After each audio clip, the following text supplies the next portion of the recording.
था। जिस टाइम पे कपास में 35 स्प्रे, एक साल का मैं आपको घटना बताता हूँ। हमारे पास 12 या 13 एकड़ में कपास थी और 35 स्प्रे किए थे हमने केमिकल के। 35 स्प्रे कपास का एक खेत में किए थे। चाणा की बात है किसान साथियों, 35 स्प्रे बहुत ज्यादा है। अच्छा भाई किसान साथियों, भाई दूर तो आ रहे थे, जज्जर थे भाई साहब, पाड़ा पड़ा जड्डा पड़ा है। फिर तामे वीडियो देखने ला रहे हो, तामे तो गुजरिया देखने ला रहे हो, बने रहियो गुजरिया बड़े रहियो, चिंता ना करो। तारा बिओड़े छोड़ के हम है दिल ठोक देंगे, छत्ती ठोक देंगे और भाई साहब हरियाणा का नाम रोशन करके छोड़ांगे, प्राकृतिक खेती करवा के छोड़ांगे, किसान न दुकान पर नहीं चढ़ने देंगे। अच्छा भाई किसान फूल सिंह, एक बात और है, जे कपास अपना हरियाणा में बाड़ी, जिसने बाड़ी बोला है भाई, कपास मंदी होंदी कम होंदी जमाए कम होगी, जीरो पे आएगी है कपास।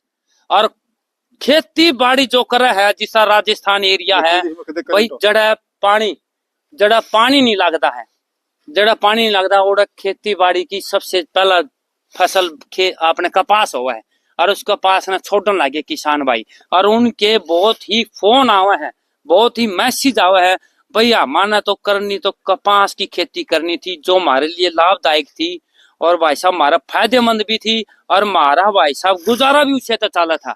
तो उसके खातर आपने कपास जो बो है किसान भाई, उन खातर बताना पड़ेगा। और वह प्राकृतिक खेती पान खातर तैयार बैठे हैं आज, वह कहा हाँ मान सुझाव दे दो, कोई सा तरीका बता दो, हाँ मान भाई बाहर तक दुकान पर तक कि मैं जहर नहीं लेना पड़ा और घर आए हो जी। देखिए ये कपास है ना, ये एक ऐसी फसल है जिसमें सबसे ज्यादा केमिकल का प्रयोग हुआ है। जब मैं प्राकृतिक खेती पे आया तो मेरा सबसे मुख्य कारण कपास ही था कि मैं प्राकृतिक खेती पे आया। उस टाइम पे हम प्राकृतिक खेती के बारे में सोचा भी नहीं करते और पता भी नहीं था। जिस टाइम पे कपास में 35 स्प्रे, एक साल का मैं आपको घटना बताता हूँ।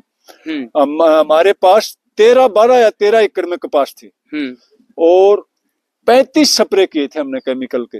35 स्प्रे कपास का एक खेत में किए थे। चाणा की बात है किसान साथियों, 35 स्प्रे बहुत ज्यादा जहर हो है। हालांकि इतना जहर पूरा देश का कोई भी किसान साथी या कोई भी मेरा वर्गा मड़ा हा भी सूंघ ले या चाट ले, सीधा हॉस्पिटल में पड़ा पावा और 5-10 लाख का गाहक हो जाएगा। बचेगा ना बचेगा उस बात की मैं गारंटी नहीं देता भाई।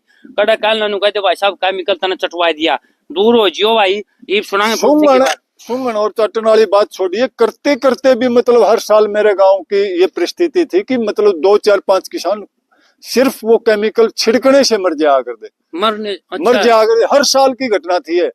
और जिस साल मैं बताऊं आपको, ये मैं आपको घटना बता रहा हूं, उस साल हमारी वो टोटल कपास 1,15,000 रुपए की बिकी थी, 12-13 एकड़ की, जिसमें हमारा केमिकल का खर्चा 1,25,000 रुपए का था। केवल दवाई खरीद के आई हुई 1,25,000 की और बिकी कपास 1,15,000 की।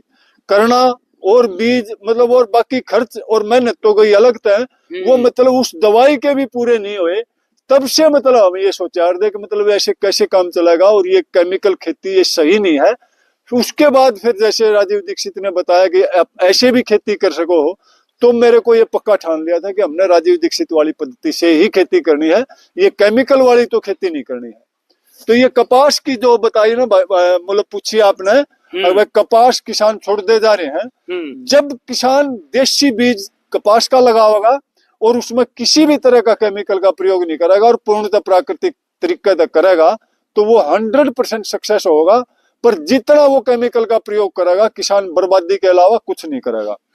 देखो अभी कुछ साल पहले की बात है, सफेद मक्खी आई थी कपास के खेत में। सफेद मक्खी ने मतलब किसान को बर्बाद कर दिया।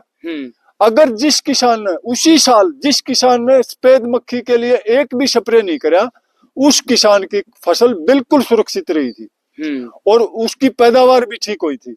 बल्कि जिन्होंने पूरा जोर लगाया था केमिकल स्प्रे का, उनकी फसल फिर भी मतलब पूरा जोर लगाने के बाद और कई स्प्रे करने के बाद भी उनकी फसल बर्बाद हो गई थी। तो जब तक आप केमिकल को छोड़ो नहीं गए और केमिकल खाद को बंद नहीं करोगे, तब तक आपकी किसी भी समस्या का समाधान नहीं है। जैसे ही आप प्राकृतिक खेती पाओगे, आप सब जहर को छोड़ दोगे, तो आपकी समस्या का समाधान अपने आप हो जाओगे। प्रकृति में हर समस्या का समाधान है, सिर्फ हमने थोड़े ठंडे दिमाग से सोच के उस पर विचार करने की जरूरत है। आप आपके खेत में, आपकी फसल में कोई भी बीमारी आओगी तो प्रकृति उसका समाधान खुद करेगी। सिर्फ हमने अपने खेत में जहर डालना बंद करना है और जहर वाले खाद डालना बंद करना है, मतलब प्राकृतिक तरीके पे हमने आ जाना है। आपकी हर समस्या का समाधान अपने आप हो जाएगा।